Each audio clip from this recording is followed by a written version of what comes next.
Celebrities also would interview ordinary people about issues that were not widely discussed on television. One particular episode revolved around normal couples who struggled with infertility problems. Some other similar topics were women who snoop on their husbands, the complicated dynamics between mothers and daughters, and even women who were involved in the usage or distribution of cocaine. Oprah's style of discussion felt natural and honest. Millions of viewers at home could relate to these testimonies, watching people on television describe experiences that they had gone through themselves. However, not everyone was exactly celebrating Oprah's newfound popularity. This article from 1988 is technically complimenting her, but it reads like they are insulting her. Few would have bet on Oprah Winfrey's swift rise to host of the most popular talk show on TV. In a field dominated by white males, she is a black woman of ample bulk, usually over 190 pounds, though she has lost 24 of them since starting a medically supervised all-liquid diet 3 weeks ago. While she lacks in journalistic toughness, however, she makes up in plain-spoken curiosity, robust humor, and above all, empathy. But before we dive deeper, hear me out for a second. You're eating French fries at the beach and you want to take a quick dip in the ocean, so you put a seagull on the watch. That's not security, that's catering for the seagull. There's a reason you wouldn't trust a seagull with your fries, just like there's a reason you wouldn't trust your insurance company with your case. Morgan & Morgan has a proven track record of fighting for the people for over 35 years. With over $30 billion recovered for their clients, Morgan & Morgan knows a thing or two about fighting to get you the compensation you deserve. Hiring Morgan & Morgan is like hiring an army to go into battle. They've got more than 1,000 lawyers and 100 offices nationwide. If you're injured by someone else's negligence, you deserve to be paid. Not all law firms are the same. Hire the wrong one, and you may be beat before you even start. If you're ever injured, you can check out Morgan & Morgan. Their fee is free unless they win. For more information, you can go to forthepeople.com/Patrick. Oprah faced prejudice about her race, weight, and lack of formal education. She came off as a regular person just trying to relate to regular people. But beyond the prejudice, there were also real criticisms about how Oprah approached these topics. Her show focused more on how stories felt, rather than breaking them down in any kind of expert or academic way. Oprah wasn't bringing on specialists who could accurately explain why these people were in the situations that they were, but to be fair, many of the topics didn't really demand that level of analysis. These were everyday problems discussed by everyday people. But something interesting started to happen. Simply by hosting these conversations and validating people's stories, Oprah herself started to be viewed as someone to trust in a broad range of subjects, even though she wasn't presenting any research, expert consensus, or long-term data. Her authority got even stronger when she used herself as an experiment for extreme weight loss, and it launched her into mainstream fame. Oprah went on a 4-month-long, medically supervised fast program called OptiFast, where she bragged about not eating any food for the entire duration. OptiFast is considered a supplemental fast, meaning that the patients subsist on high-protein, vitamin-packed powder mixed with water. The formula is taken 5 times a day to substitute for eating. Total daily caloric intake is 420. Oprah went from 212 pounds to 145 pounds in 4 months, and to celebrate her new body, she brought out a wagon of disgusting fat that represented the amount that she had lost. At the time, I felt it was important to show it in that way because I'd starved. I literally starved for 4 months or 4.5 months. The fat loss episode in particular caught the eyes of 62 million viewers during a period when everyone watched TV.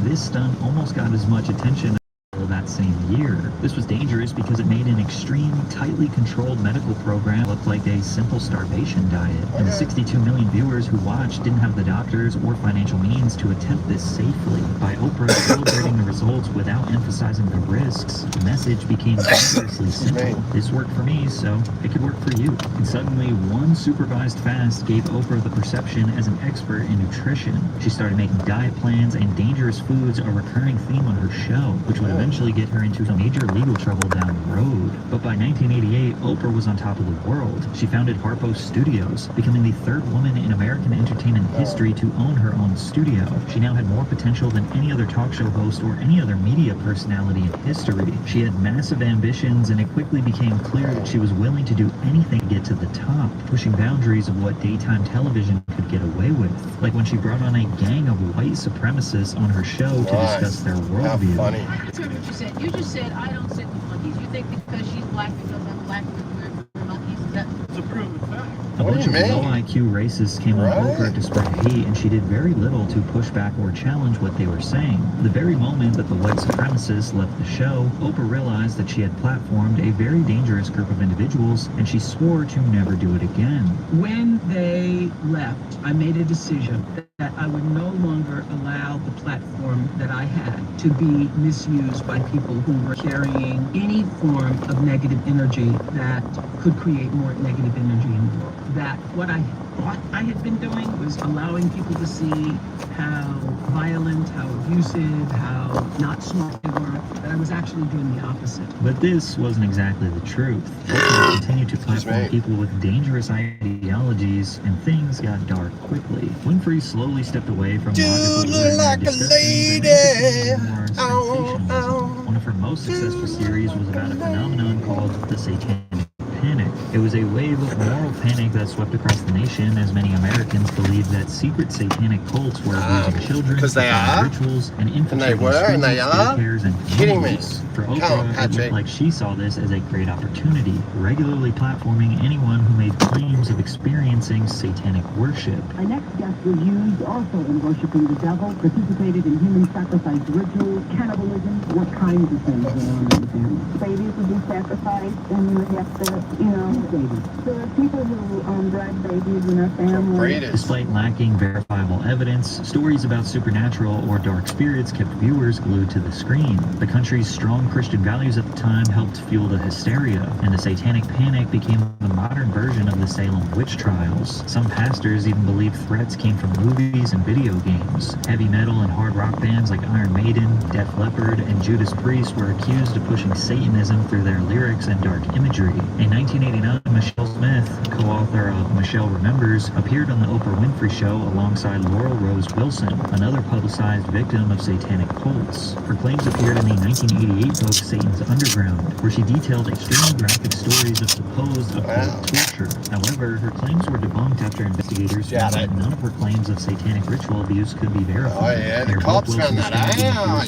They're not in. But reporters discovered that the key events were impossible. She wasn't living with abusive Satanists, but in foster care. No police or medical records. Child Protective Services. They're a big fucking. No connections to her at all. Wow. Simply put, her book was all hearsay. They're Oprah evil. had her on anyway. Similarly, Smith's Michelle Remembers was debunked through basic fact-checking. Journalists found that a lot of the dramatic events Michelle described, like month-long rituals, car accidents, and hospitalizations, had no records or evidence. And despite both of these books being entirely made up, almost closer to science fiction, both women's experiences were presented by Winfrey as incontrovertible fact, and not once did she question the authenticity of any claim in either book. But Oprah did not stop there. She brought on a young boy named Guffey Strode, whose family was being chased out of town for stirring up fear in Marion, North Carolina.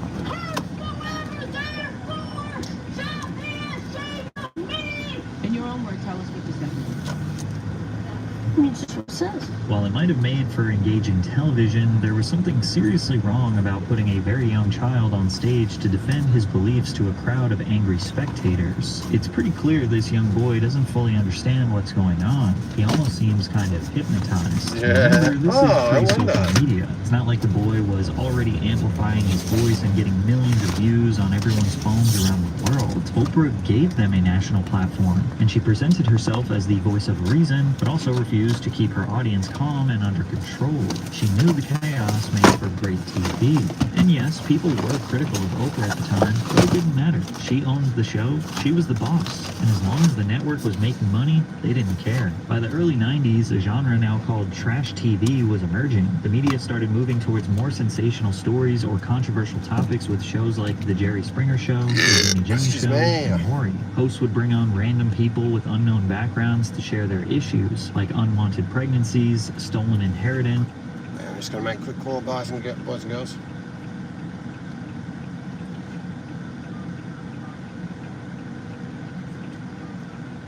No, 420, 263.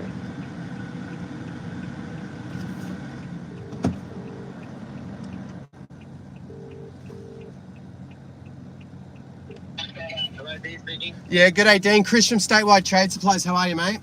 Good, bro. How you going? Yeah, good, man. So I'm just arriving at the site. I've got like a pallet of water. I've got medical. I've got some things for you. I had you as the contact. You're cutting out, man. What'd you say, bro? I had you. You were the contact on the on my sheet. I've got like a pallet of water and all that sort of jazz. I know I've got to go in the new way up the side. How do you want to go about it? Are you able to organise a forklift, or should I just hop on the UHF? Man, I'm out of action at the moment, bro. I'm locked off at a different part of the site. Oh, no hassle, man. I'll hit up UHF, I reckon. Yeah, get on 15, man. Or Yep. if worst comes to worst, man, give fucking Jamie a call, bro. All right, mate. Cheers. And then they'll be able to sort you out. I'm a bit stranded at the moment, bro. Yep. No hassle, man. All good. Thank you. Sorry, man. No, cool, man. Yeah. Thank you. Bye-bye. See you, mate. Cool. Yeah, easy. Hutchies?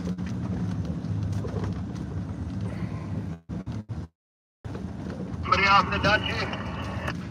Yeah, hey, mate. I'm Stable Trade Supplies. I've got a pallet of the water and it's going to need a fork. I'm wondering if we can organise that. Not that bad, Dad. What? Mate, I'll get on to one of the labourers now. Roger. I come in through gate 3. Correct? Oh, hang on. No, not gate 3. I'm sorry. Should come into gate 2 down the bottom at the old compound. Oh, okay. Jimmy, just fucking dead talk.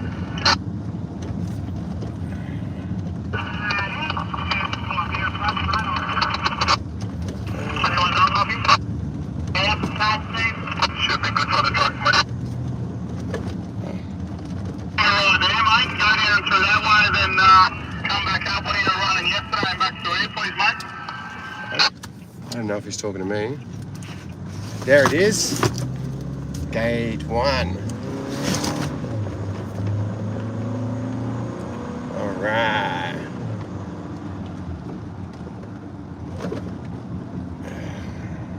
So, Copy, Scotty from Hutchie. Your water delivery, your pallet of water delivery is here. Do you want to grab your forklift first and take him down the bottom compound?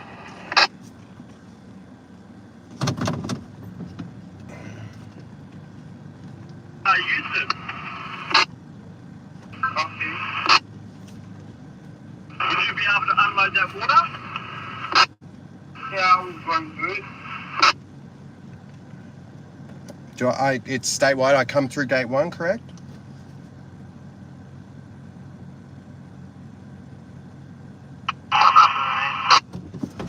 Shit. All right.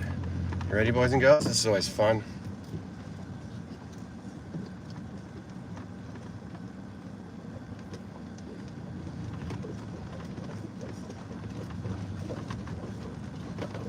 Oh, hey. Hey, mate.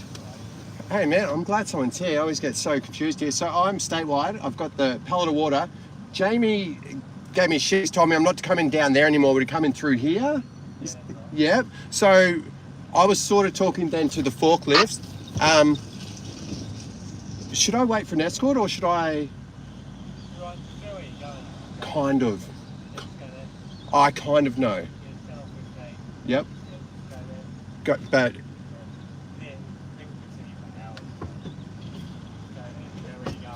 not really though. I don't exactly know. I only came here once before this way. Every other time I've been going in the front. I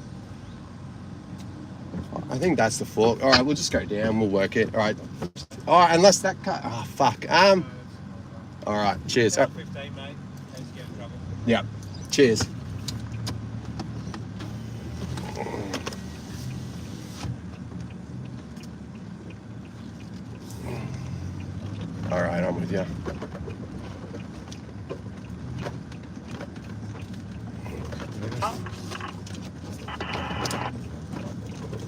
Copy, Danny Bresciano.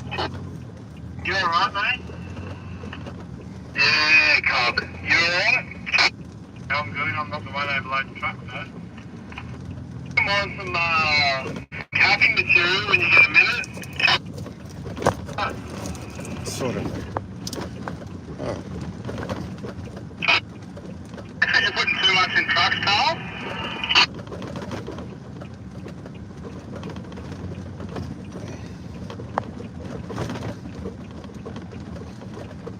Right.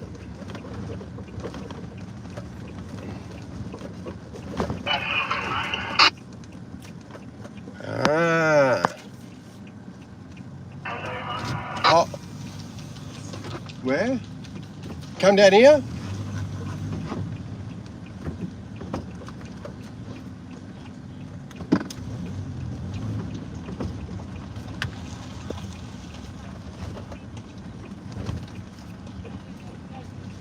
All right here? Thanks, mate. No? Oh.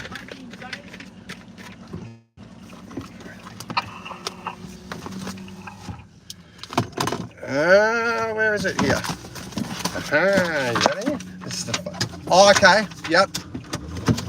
He wants us this way. Where? Just here? Yeah. All right, let's do it. You're all right, or? Thank you. Damaged property. The goal always seemed to make the situation so emotionally explosive that the guest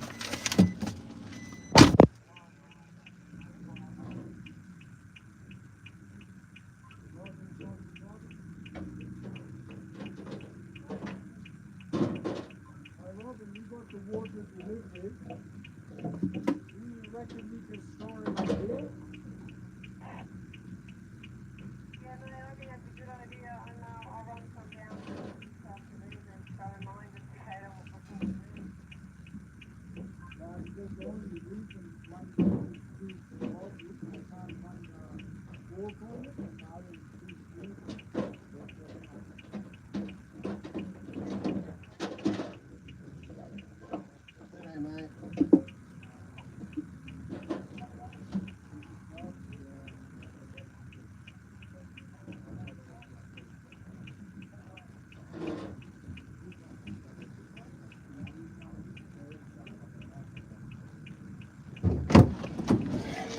All right, make sure you're wronger.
Yeah, this thing's horrible. All right,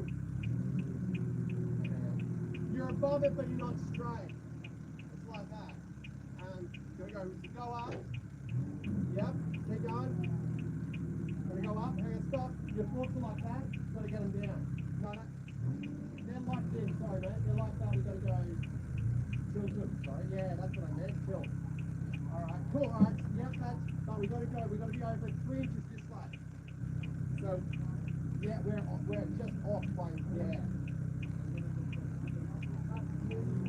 Yeah. That's very good. No worries. It's all right.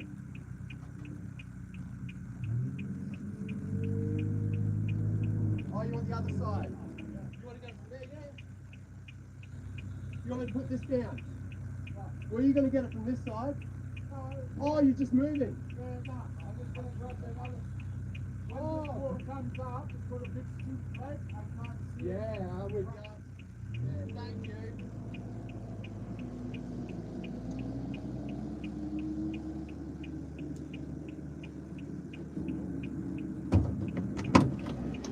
Alright. Because we whisper words of wisdom, let it be. Alright.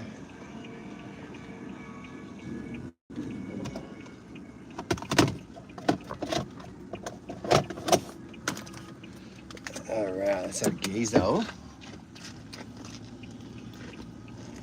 Oh, no. I need to do this. No, this. Where is it? This. Thank you.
Don't worry, you stay, but it's fine.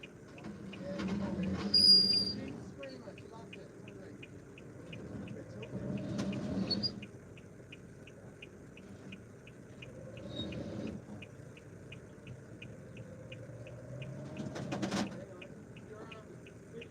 Just got to tilt up like that. You like that a bit?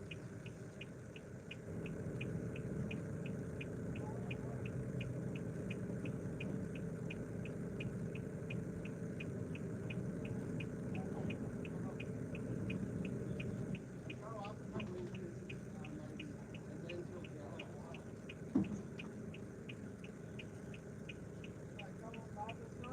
Sorry? No, you're cool, you're in it. You just up a bit. So if we raise it up and put the fork down a little bit, you're perfect. You're just digging up into it a little bit.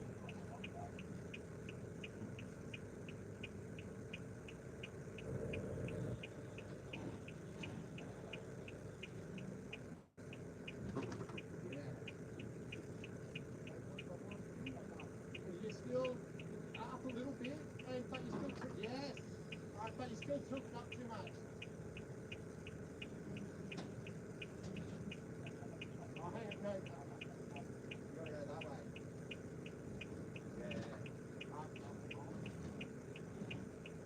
Hang on. Sorry, it's the way I'm explaining it. So you're pushing down on the car with this bit, so you've got to get up and get that like that.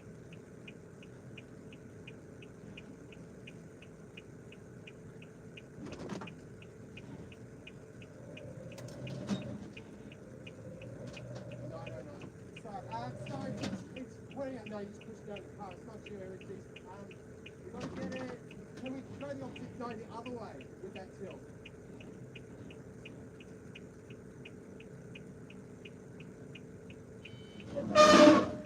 You alright? So, okay, yeah, and up though. It's alright. Good. Yes. Yep. Beautiful. Thank you. Perfect, mate. Love it. I knew we would.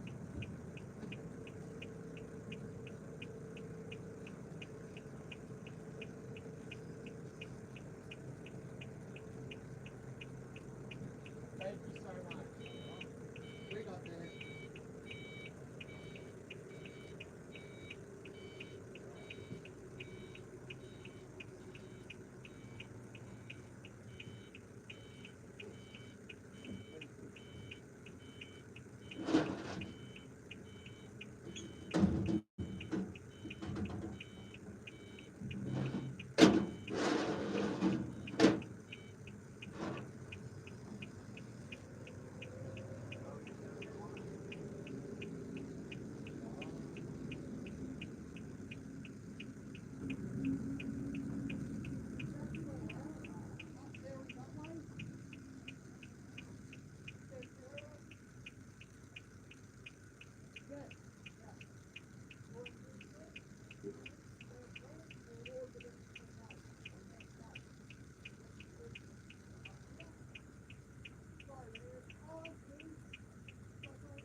Yeah?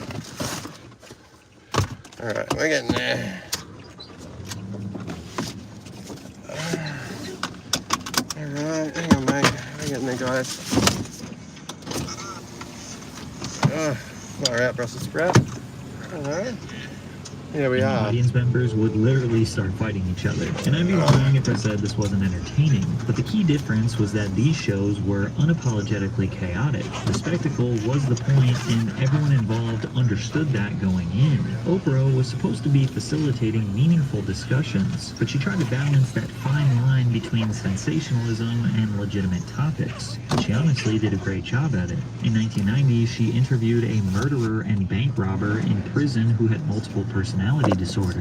In 1991, she brought on mothers and stepmothers to argue over who deserves what authority in the child's life.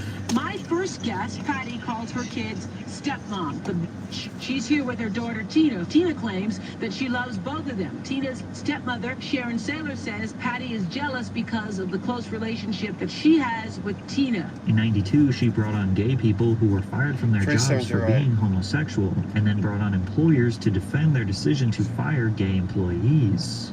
It is a right that we have as an employer to whether we hire or fire somebody. By the same reason that I would not knowingly hire a homosexual, neither would I knowingly hire a prostitute or someone who is a gigolo or someone who is a womanizer, because I think I have that right to project a certain image for my company. In 93, she had a segment called Why White Men Fear Black Men, where white men express their views on racism to other black men. Yeah, up there, Flat Arrows. Thanks, mate. See you, Nate. Wrongs were done. It's a shame. They're wrongs presently. How long can you play? Come on. Thank you. All right, we're off to Yeronga. What is it? It is, oh yeah, Manningham Place.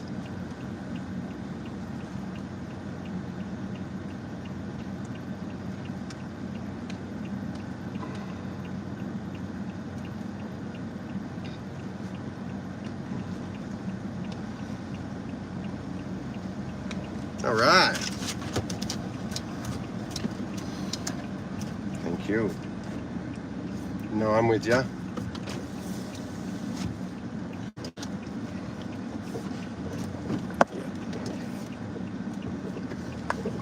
Ah.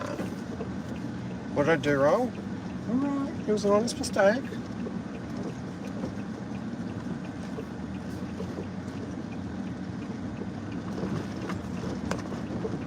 I'm okay, thank you.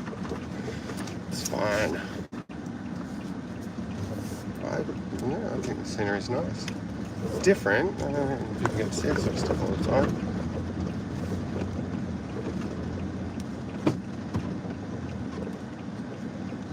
All right.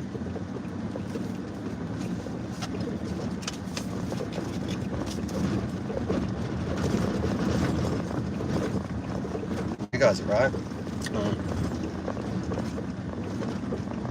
You done? You done, boys?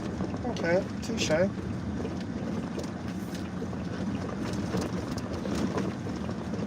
fellas. Yeah, she's really pretty, that lady. Yeah, that'd be really nice. I'm really, that'd be really nice. You know? Yeah. Oh, I really miss it. Yeah, I think yeah.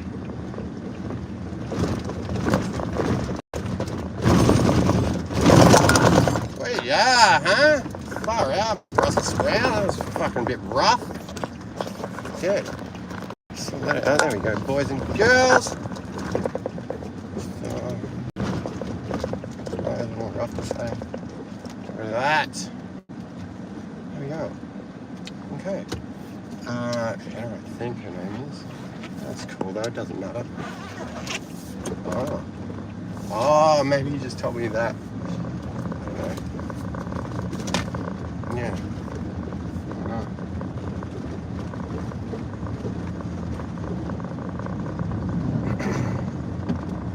Let it be, let it be, let it be, oh, let it be.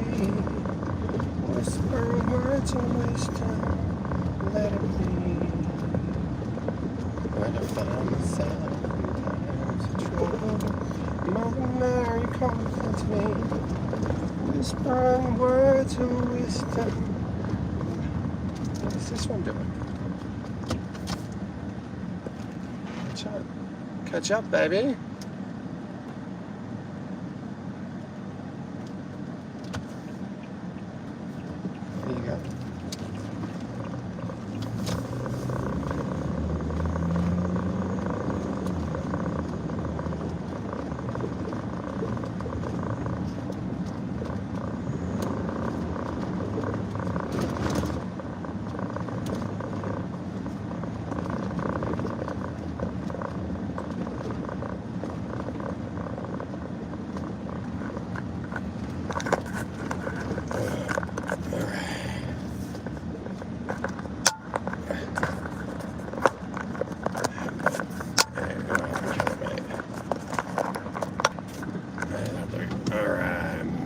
Baby. Oh no, I said what you need. Yeah. I'm on pretty late.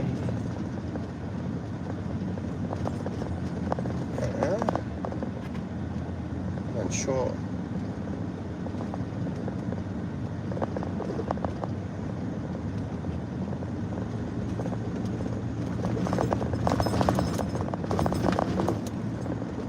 Just cause? Why not, you know? Oh, thanks. Thank you. It's lovely. Sure.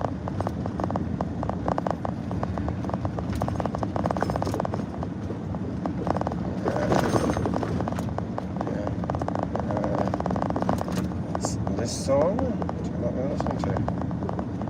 They on the same thing. Something happened 20 or 30 years ago. And to her to do a good job at creating these fair environments where individuals with varying opinions can all get a chance to voice them, leaving the audience to decide what to believe.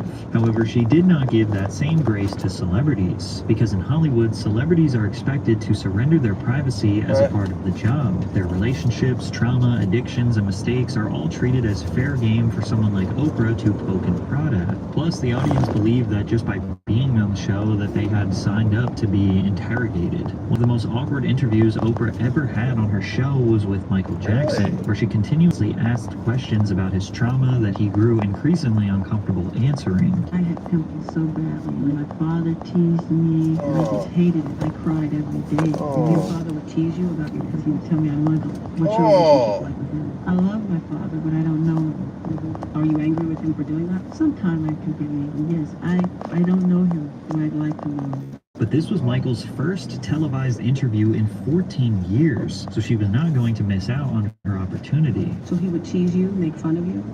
Did he ever beat you? Yes. And why would he beat you? I guess maybe, I don't know if I was his golden child or whatever it was. He was very strict, very hard. And just the look would scare you. Were you scared?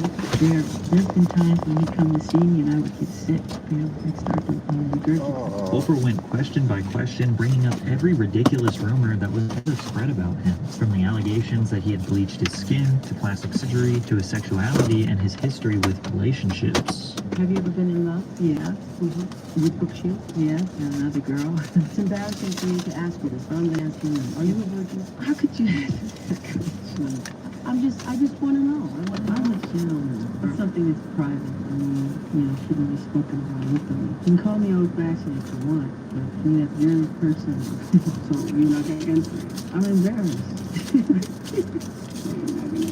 Oprah's a rude person. She really thinks she's entitled to get an answer. Michael responds with class. She didn't deserve it. Oprah has no boundaries. Asking celebrities unrehearsed questions put her in total control. The famous guests knew that if they reacted normally and pushed back, Oprah's massive audience might turn against them and ruin their reputation. And because of this, every visit to the Oprah Winfrey Show was a bit of a gamble. They know talking with Oprah would be a promotional tool for their career, but they could easily be caught in a trap where they might be forced to reveal personal secrets. Like when Oprah interviewed Broadway legend Nathan Lane and asked about his sexual orientation, but luckily Robin Williams saved him. Taking that role and being like typecasting people forever saying, are you not? Is he, honey, I don't know.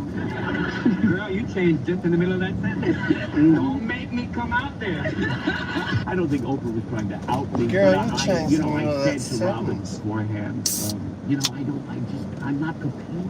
I'm so scared of going out there and talking to Oprah. I'm not prepared to discuss, that I'm gay on national television. Yeah. I'm not ready. And then, of course, she was like, how come you're so good at that girly stuff? And then Robin sort of swoops in and diverts, Oprah and goes off on a tangent and protects me because he was the saint. Oprah tried as hard as she could to get some sort of juicy gossip or headline from Prince, but he knew what she was doing and wouldn't give in. You ever perceive yourself to be weird in any way? Yeah. Yeah. I understand everything's relative, not weird to me. You're living in Minneapolis, of all places. Minneapolis, yeah. I've always lived in Minneapolis. You will always live there? Why? It's so cold, it keeps the bad people out. Some people even think that he was low-key dissing her by saying it keeps the bad people away, since she was clearly hating on Minneapolis for some reason. Oprah also turned her sit-down with Toni Braxton into a straight-up interrogation about her finances and lifestyle, shaming her in front of the entire world. B-R-O-K-E, broke? Broke. Like broke, no money. No money. Like net worth what? Negative. Negative. Has filed for bankruptcy. She's so freaking mean to me. I was in shock. Do you take responsibility for the situation that you're in right now? 100%. Because I loved her so much. I admired her and looked up to her. And she pretty much reprimanded me. I read that you were upset about stories that your overspending caused this. She says to me, I hear you have Gucci flatware. I'm a Winfrey and I don't have Gucci flatware. First of all, I didn't know Gucci made silverware. Oprah even asked a very young Mary-Kate and Ashley Olsen about rumors regarding their weight. She wasn't satisfied with the 17-year-old twins' response and decided to dig deeper. The new rumors recently surfaced has really upset you, right? You know, the one about eating. People are going to write what they want to write. Either you're too fat, you're too skinny, and people are just going to write what they... What size are you, by the way?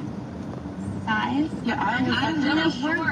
And as the years went on, Oprah's empathy felt more like a tool to extract as much information and emotion as she could out of her guests. A great example of this would be her interview with Kelsey Grammer. In a short span of time, his grandfather died of cancer, his father was murdered, his brother died in a scuba diving accident, and his younger sister was abducted, violated, and left for dead. If anyone needed a gentle interview, this was the guy. However, Oprah seemed like it wasn't enough for him to share his story. It was like she wanted him to relive it all over again. And my sister died 2 You years. see, my sister died. Your sister was brutally and murdered, which is a little different than just dying. You still miss her, I can see. Do you ever get over it? No. Why does she keep saying brutally murdered? I mean, geez, he knows that. He doesn't need to be reminded of it like that. But besides her fake empathy, Oprah had another secret weapon, and that was that she could alter or edit any interview if it didn't go her way. Rapper Ludacris claims that she used her power to manipulate their conversation before the public ever saw it. But first, you have to understand that Oprah simply does not like hip-hop. I've been known for not being a big fan of rap music because of misogynist lyrics and because of the use of the N-word. You obviously. Oh, no. no. A little bit.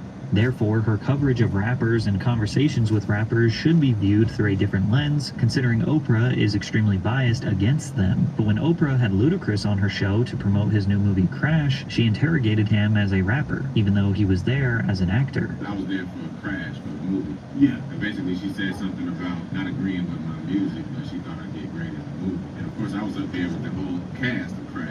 And so I didn't necessarily feel like that needed to be said. You didn't agree with my music. And even if you don't agree with certain songs I made, say you don't agree with certain songs, don't say you just don't agree with all of my music. Right. So it was a lot of comments that actually basically she was able to say what she said, and then I have no rebuttal. And when I saw the final show, her comments were really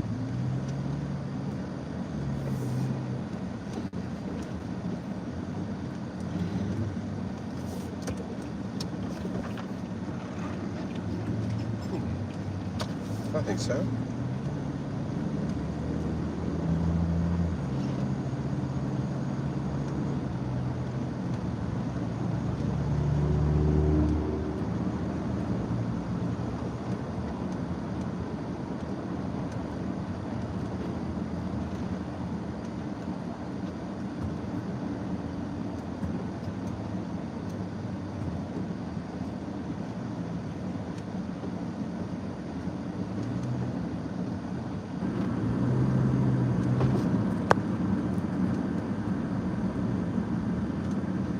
Yeah, but yours wasn't in there. Mine weren't in there, so it just looked like I kind of took it. Like it was just quiet. On one hand, Oprah offered something almost no one else could, a platform to millions of people. But she was the gatekeeper. You were stepping into her world under her rules. And when one person controls the questions, the framing, and the final edit, you were powerless. And with Oprah being the biggest show on television, making fun of her was one way that Mad TV's Deborah Wilson connected with some of Oprah's critics. Today's show is about breathing.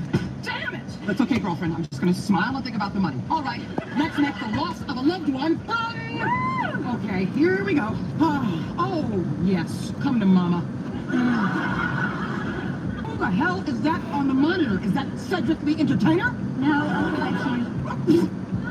Oh, girlfriend, look, I had a rough weekend, okay? I gained over 180 pounds. I told you to take me only with the fitting camera. Now, you could think that this was done in poor taste, but others felt that Oprah had profited enough off others' trauma, and it was only a balancing act that she had some coming her way, like this sketch making fun of Oprah dunking on someone else's eating disorder. I would stuff myself with sweets. I understand how you feel, Mary, because I too was a victim of overeating when I was just a child. It was my great shame for years.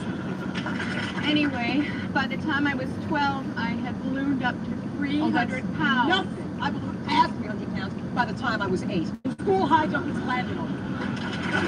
Okay, getting back to me, I started to diet like a fanatic. I tried every diet in the book. Oh, yeah? Well, I tried every diet there was. Water, fruit, no carbohydrates, and I still kept gaining. Finally, I had my mouth welded shut. Despite Mad TV pointing out the negative aspects of Oprah's authority, her ratings were through the roof. Her show drew 12 to 13 million viewers on an average weekday, so of course she wasn't going to change. In fact, she was doubling down because she was arguably the most powerful person in television. In 1996, Winfrey began Oprah's Book Club, an on-air club designed to get the country excited about reading. After she would promote a book, they would start selling millions of copies. In 1997, she launched Oprah's Angel Network, a charity that raised more than $80 million from her viewers around the world. Winfrey also co-founded Oxygen Media LLC with Geraldine Laybourne, someone whose name was on Jeffrey Epstein's private jet log. Oxygen was a lifestyle and entertainment programming oriented towards women. And in '98, The Onion published a piece that exaggerated Oprah's influence to an absurd degree, but only because so many people already recognized the pattern. They took fake quotes from Oprah fans that said, "What book should I read? What low-fat lemon bread recipes should I use? What made-for-TV movies should I watch to give me a sense of empowerment?" asked Pamela Kolb. In these complex times, it can be frightening to have to go 3 weeks without any guidance from a television personality, but we must remain true to Oprah's vision. Our duty is to stay focused and on full alert until new other issues. But this doesn't really feel like an exaggeration. Oprah had a cult-like fan base of middle-aged moms all across the world, and because of that, she needed more content to supply her growing demand of emotional shock daytime TV. Her production company was looking to introduce another half self-help, half shock value show, kind of the classier cousin to Maury or Jerry Springer, and the perfect man for that was TV psychologist Dr. Phil. In the late 90s, Oprah was facing a massive lawsuit brought on by the Texas Beef Group. They started building a case after Oprah Winfrey aired an episode on her show called Dangerous Foods. She invited Howard Lyman, a cattle rancher turned vegetarian, onto her show to discuss controversial practices within the beef industry, including a process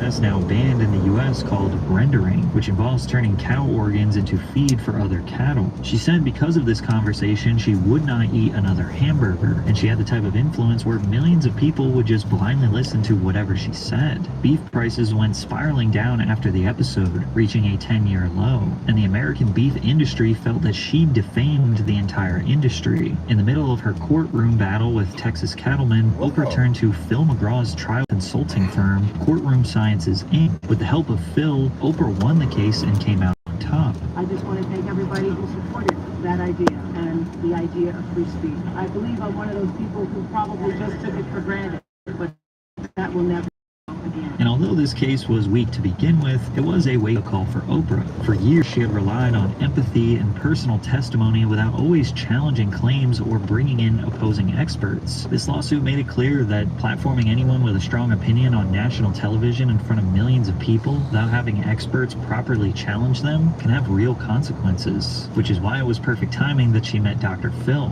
because he was about to change Oprah's life forever. While people think of doctorate psychologists and therapists as helping with past trauma, Dr. Phil wasn't technically that kind of doctor. He helped prepare people like Oprah for trials, telling them how to speak and present themselves to look less guilty. He also assisted lawyers in jury selection, reading their statements and behavior before deciding whether or not to remove them from the jury. Phil earned a weekly segment on Oprah's show, because if you think about it, he was the ultimate asset to her. Dr. Phil's presence fundamentally changed how Oprah's conversations were received. For years, Oprah had been leading deep, emotional discussions about family conflict, trauma, and personal responsibility, and Dr. Phil gave those same discussions a stamp of authority. Because he was introduced as an expert psychologist, his agreement with Oprah's instincts validated her. Dr. Phil reinforced the idea that Oprah wasn't just hosting these conversations, she was guiding people towards the truth. But the best part of Phil's addition to the Oprah Winfrey Show is that he also became a regular joke on Mad TV.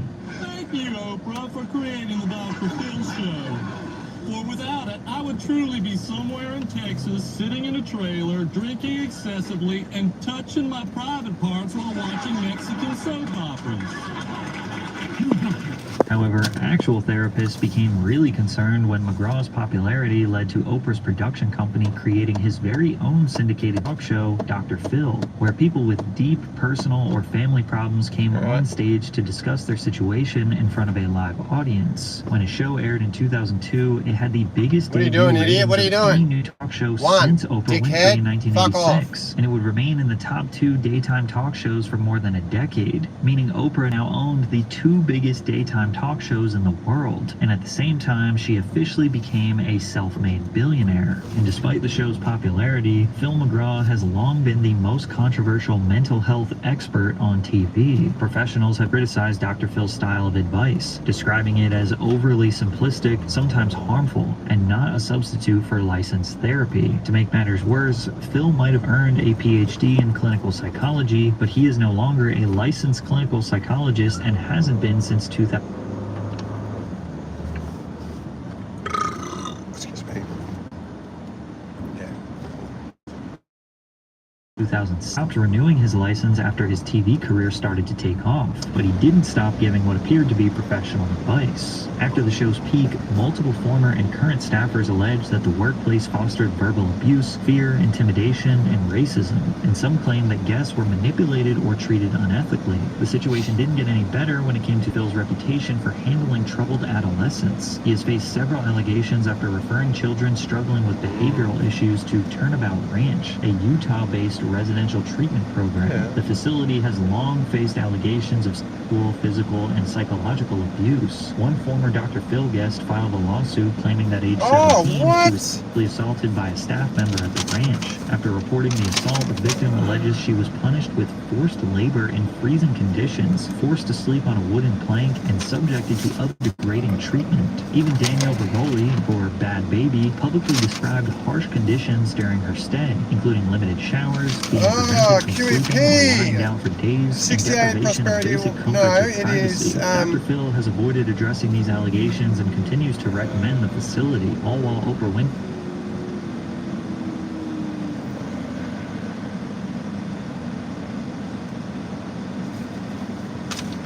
Fuck, alright.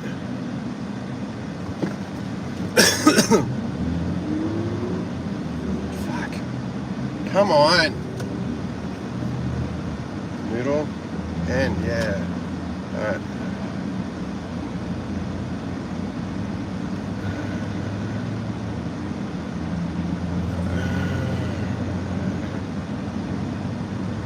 Computer, right. There we go. Okay, there you go. Back on track, eh? Alright.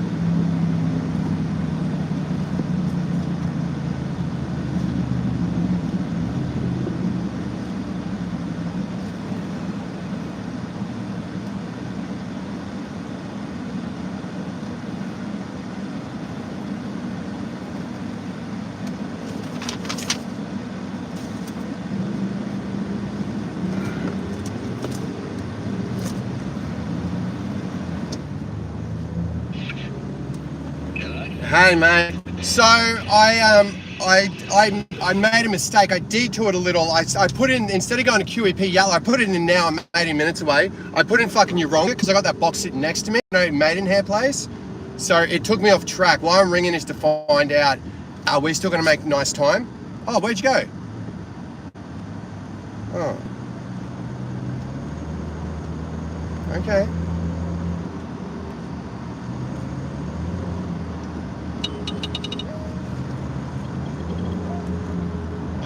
Hang on, there you are. Hey mate, sorry, I don't know what happened then. Alright, so I went from, I just dropped at wherever that is, Logan Reserve, and then the next one's QEP, Yatla. But dickhead me, I've got Yeronga sitting next to me. So I have Yeronga sitting next to me, and so next was Yatla, but I put in Yeronga, Maidenhair Place, and that, it threw me off track, but I'm 18 minutes from Yatla. I'm just ringing up to see if that's thrown us off. Like, what should I do? No, we can't get to the other mob anyway, so just, yeah, go to QEP. Alright, cool. Alright, see you, mate. See you, mate, bye. Alright, thank you.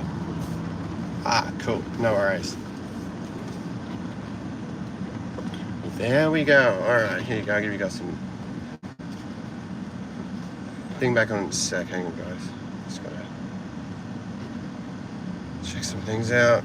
Ugh, you know, like, fuck.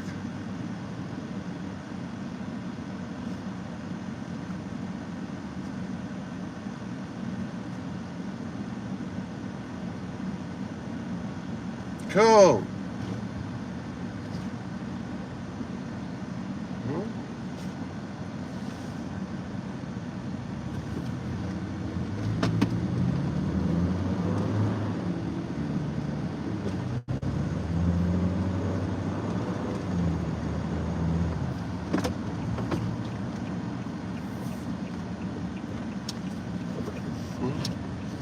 No worries, thank you. Oh, yeah, there we go.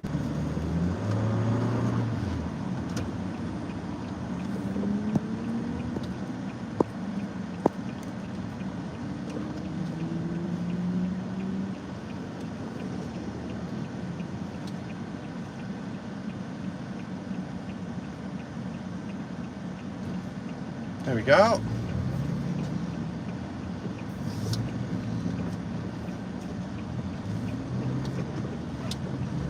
I don't understand. Anyway, we'll work it out. We'll work it out, mate. Don't you worry about it. Winfrey's production company has been funding and profiting from this show. But Dr. Phil isn't the only controversial figure Oprah has brought on to legitimize her brand. As her weight fluctuated throughout the years, she was always experimenting with diets and wanting the newest information about nutrition. Ever since her liquid diet and fat wagon stunt, a lot of her audience would tune in to see her transformations following a period of weight gain or weight loss. That's when Oprah introduced Dr. Oz. Later, this decision to work together made many people believe it was just a scheme to sell meaningless products, while Oprah got filthy rich.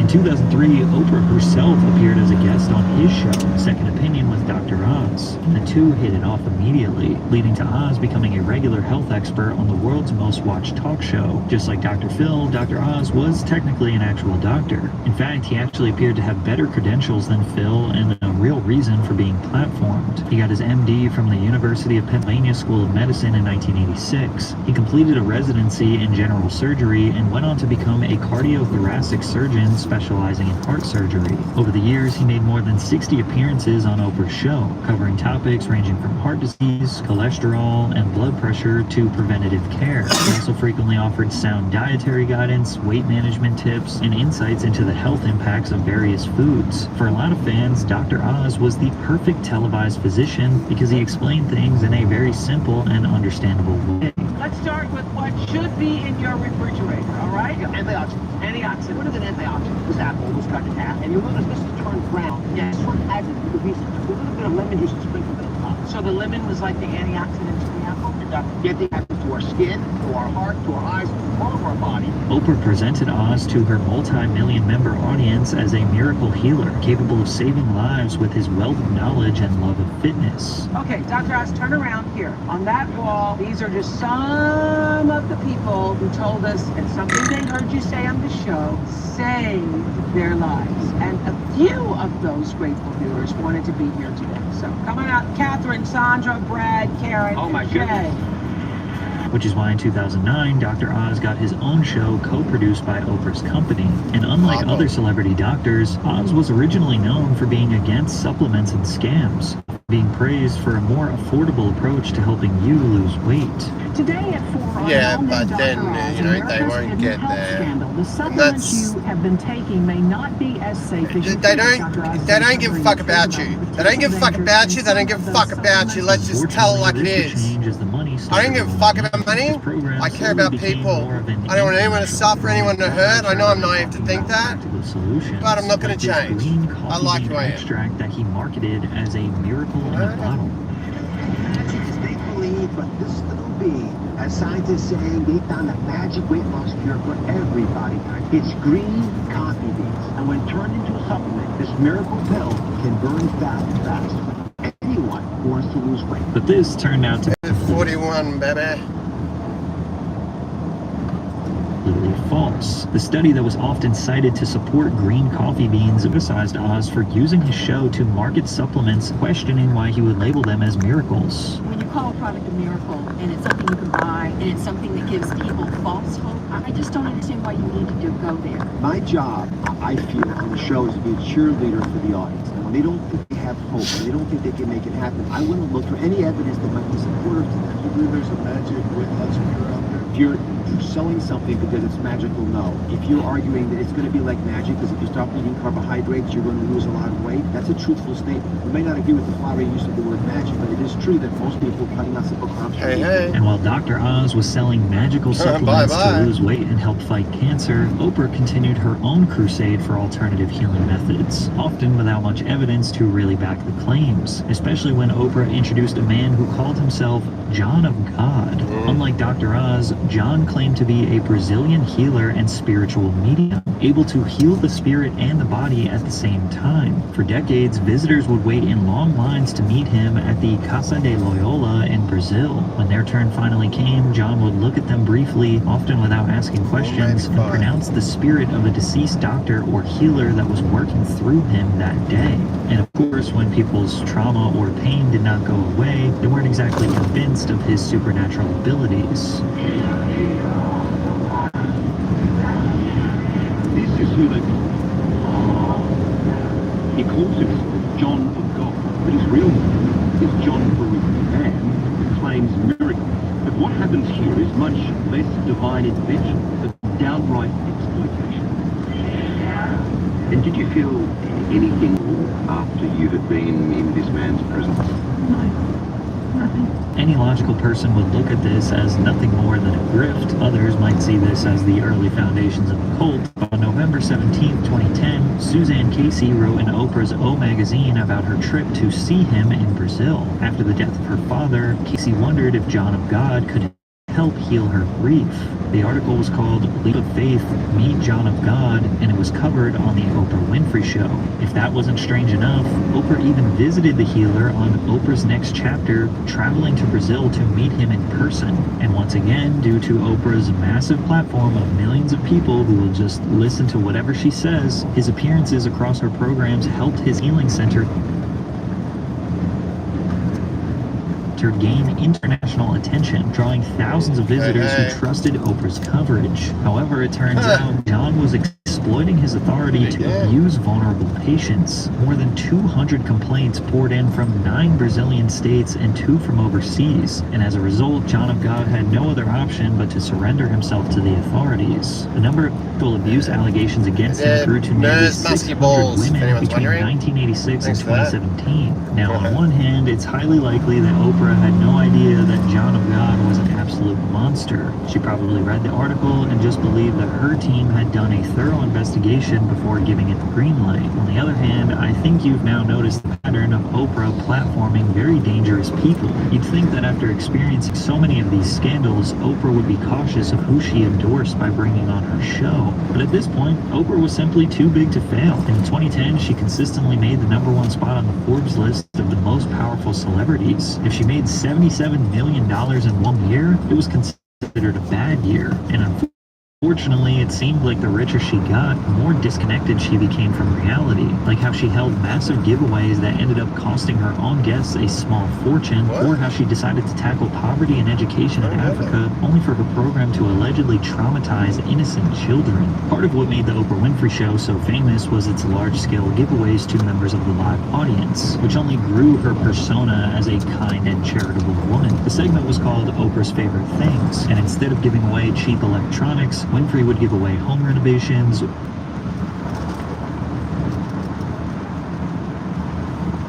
friends, yeah.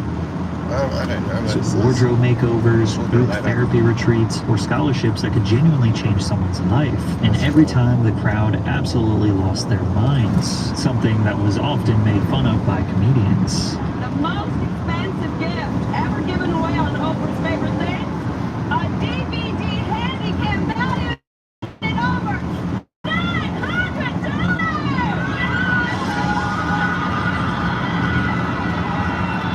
Everybody here can concentrate. Well, you can have that winner, and you can have that winner. But in typical Oprah fashion, to keep ratings up, she kept making them bigger and bigger, eventually giving every single person in the audience a brand new car. All right, open your boxes. Open your boxes. 1, 2, 3.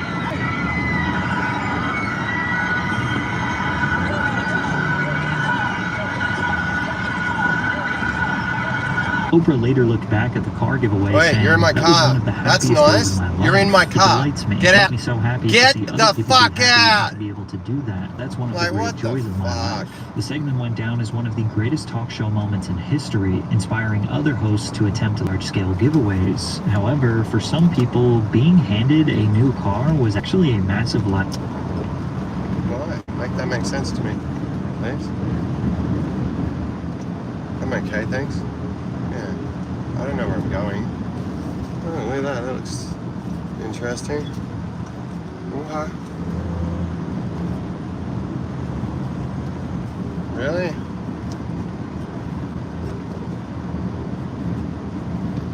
Okay. Excuse me, apparently.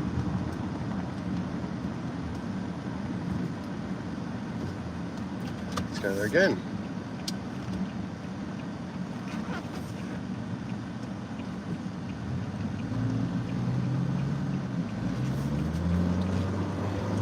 Okay. Oh. Cool. I think this way. Yeah. Where are we going? Oh, QEP. No worries. Yeah. To Moz, my friend, to Moz.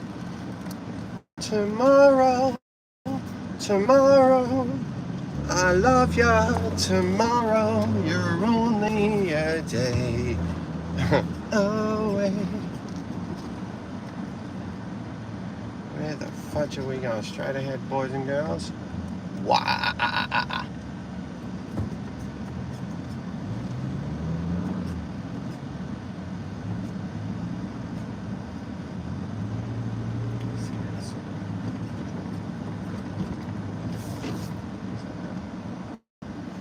You're only a day.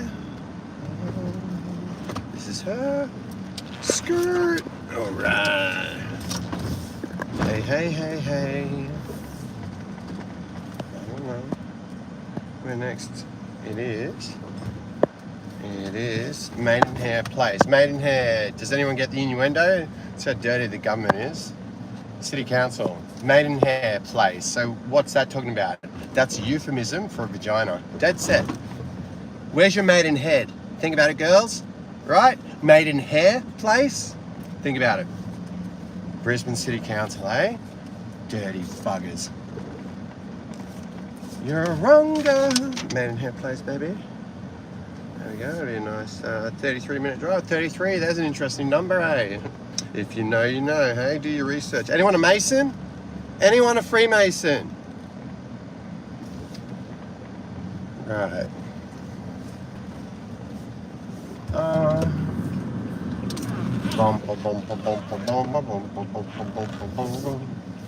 Yeah, man. This one. No, this is next one.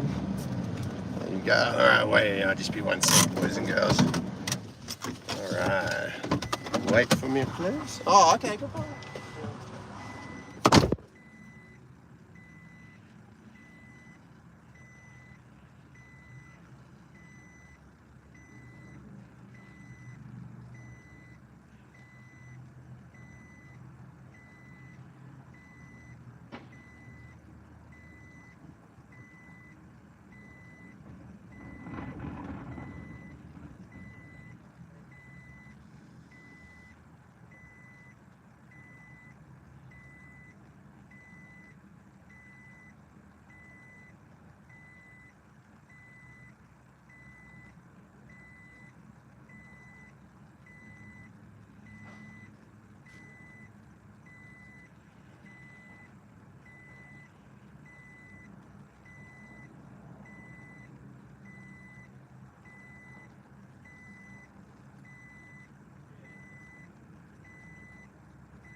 Oh, yeah.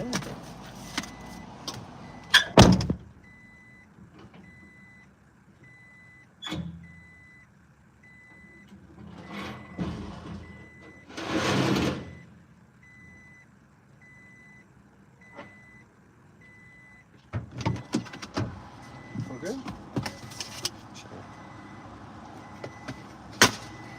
Thank you much. How are we cooking? Oh yeah, we're cooking like a chicken. If that makes sense.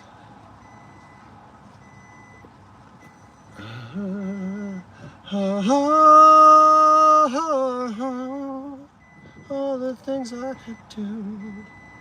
Bit of love, baby. Bit of love. Maybe in a little bit. I reckon. They start to come and a tickle. Oh, I thought they would. I think they will. Oh! Oh, cool.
All right, welcome party people. We're back at it. Let's do it, boys and girls. Oh, give us a like, would you? It's not hard. Please, buddy. Go on, buddy. All right, ladies' choice, ladies' choice. Here you go. Here's what we're listening to. Liability. While the show covered sales tax and registration for all 267 cars, it didn't pay the gift Didn't pay the what? tax. Audience members were suddenly expected to pay. What's a gift tax? What the fuck is a gift tax? If you're gonna give a gift, give a fucking gift.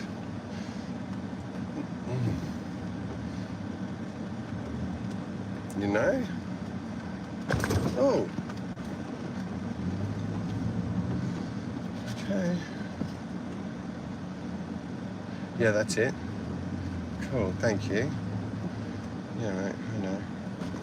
Pay $7,000 depending on their tax bracket. The show's producer said it was devastating after because gift tax is a thing, and it's always a complicated thing when you're giving stuff away. But we paid for the sales tax and the registration for each car, and we told the audience after if they didn't want to have to pay a gift tax, they could actually take cash for the car. And because we didn't pay the gift tax, people complained to the press, and that was devastating. Now, of course, being upset with Oprah over this is a little wild. It's a generous gift, and it's even more generous to give people the alternative of just receiving cash. But it was showing a pattern that Oprah was sort of detached from regular people. She didn't appear to understand that just throwing money around doesn't solve problems. In fact, it can actually create more problems. She had to learn this the hard way when she started a school in South Africa, but things got so much darker than she ever could have imagined. Earlier in her career, Oprah met with South African President Nelson Mandela to discuss strategies for addressing poverty. During her stay at the Mandela's home, she expressed her belief that education is key to leveling the playing field and shared her dream to build a school for girls in their country. 5 years later, the Oprah Winfrey Leadership Academy for That's Girls fucking opened its massive, doors. man. Look at the She size poured of that $40 truck. million into the 28-building campus for poor and disadvantaged girls. It can be a place What are you of doing? learning Slow the as fuck well as down, living fuckwit. together.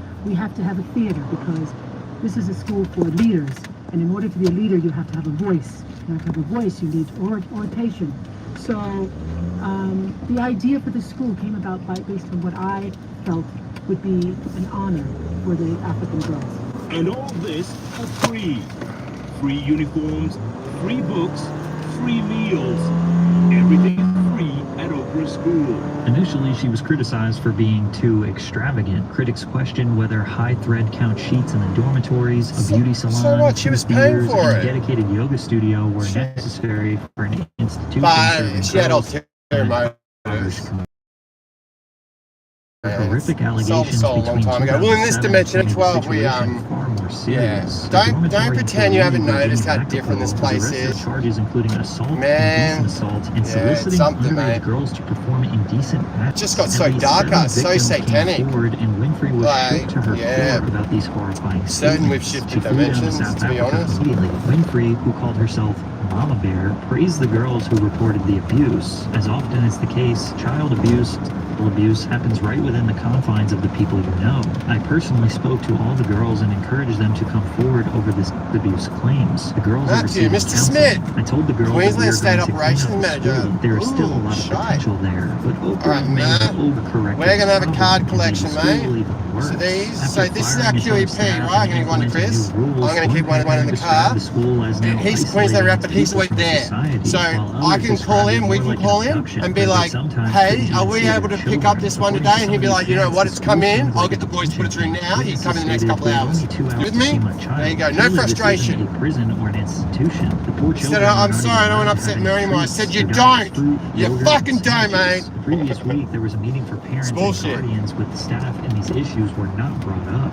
Once again, Oprah, on her not crazy. pursuit to make herself look better and extremely charitable, she completely misses the mark of what these mothers actually want. It's ironic that she called herself Mama Bear to these girls when she really knows nothing about motherhood. She once said, when people were pressuring me to get married and have children, I knew I was not going to be a person that ever regretted not having them, because I feel like I am a mother to the world's children. Now, being a symbolic parent is not the same as being responsible for a child's day-to-day safety and emotional well-being. Oprah viewed her school as protection and opportunity, and actual mothers viewed it as isolation and control, something that Oprah would have seen if she was an actual parent with a child of her own. Oprah later acknowledged that she might have underestimated the psychological impact of a strict boarding school. I have made several mistakes, and one of them was being overprotective of the girls, which has led to an impression that the school is isolating them from society. But again, this isn't really an apology. She's just being overprotective because she cares so much. But things were about to get so much worse. The alleged assailant, Virginia Macapo, was formally acquitted of all 14 charges. The magistrate ruled that the testimony from the alleged victims was contradictory and lacked corroboration. Macapo declined to say whether she would forgive Winfrey and the staff of the academy. Oprah responded, I am profoundly disappointed at the outcome of the trial. I will forever be proud of the 9 girls who testified with the courage and conviction to be heard. There was no justice for the young girls who were assaulted at Oprah's school. Now, if you do a little bit of searching beyond the mainstream news, you will find countless accusations that there are missing children from Oprah's South African school. People have long been trying to connect Oprah's school with Jeffrey Epstein. However, there are no reports of missing children, nor are there any records of her visiting his island. However, her former business partner, Geraldine Laybourne, that they co-founded Oxygen Media together, was found on Epstein's private jet log. And you'll notice that Oprah always has this at the scene of the crime nature to her. She was friendly with Harvey Weinstein, Bill Cosby, Diddy, had a school in South Africa where young children were assaulted, plus all of these controversies that we have mentioned before, yet she always came out squeaky clean. It was always just a misunderstanding, and she was just too empathetic or too overprotective and just wanted to do the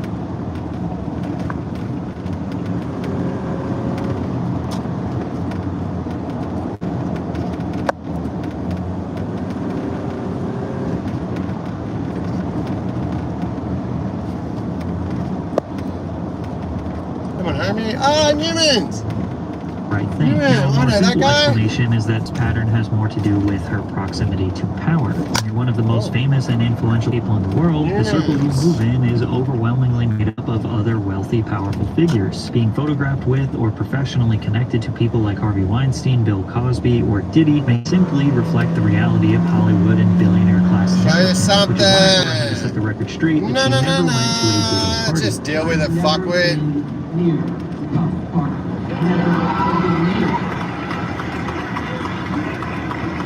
And anybody who knows me knows if there is a party, I'm the first one out.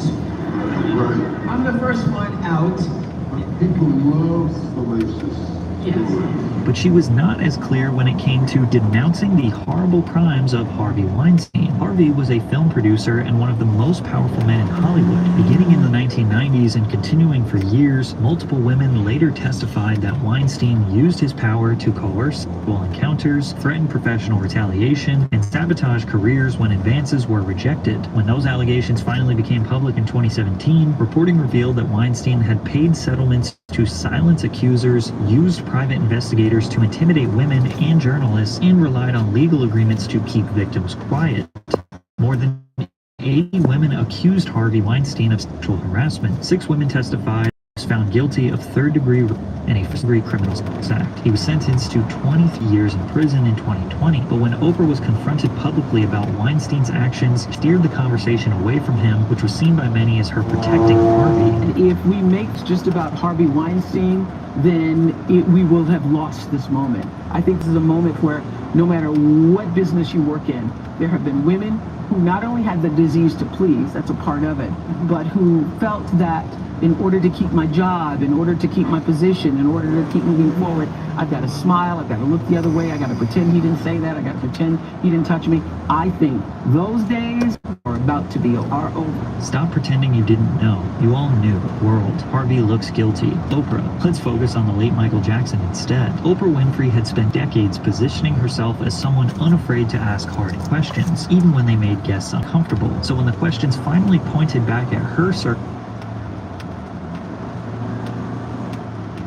her response looked strategic. She was close enough to Weinstein that she was photographed kissing him on the cheek. Are we really to believe that she had no idea what he was doing to obtain that power? Maybe he gave her some tips and tricks of the trade. Oprah has slowly become another corrupt American billionaire in the eyes of the public. The empathy that once made her famous has started to come into question. It seems like every time Oprah Winfrey tries to share her money and power with the public, come on, go fucking faster, asshole!